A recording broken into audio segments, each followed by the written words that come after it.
Teď. No je už dál, vole, já vám něco ukážu, vole. Ukážu vám, jak se mění, vole, na takovým fajnovým autě, vole, kolo, jo. Učili mě to pičel v servise, ten krám, vole, když jsem dělal.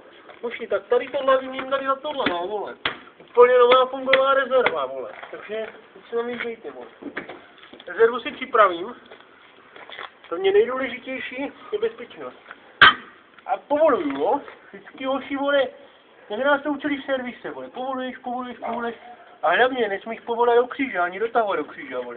Vždycky musíš po směru hodinových ručiček, vole. No, rozumíte, kluci. Když to nejde, tak zabereš ty, vole. A furt motáš, pičo. Motáš, ještě furt motáš. No vidíte, už mám 2 šrouby skoro povolený. Netrvá to moc dlouho, je to chvílka. Mám tady další a si motám. A dělejte, už tam mám jenom jeden, jo?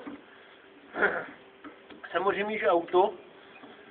Nejdřív musíme jít na zemi, nevyheverovaný.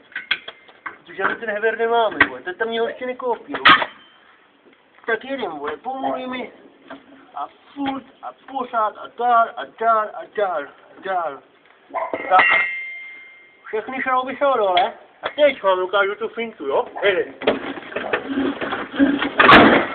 A kolej venku, kluci! Dobrý, ne?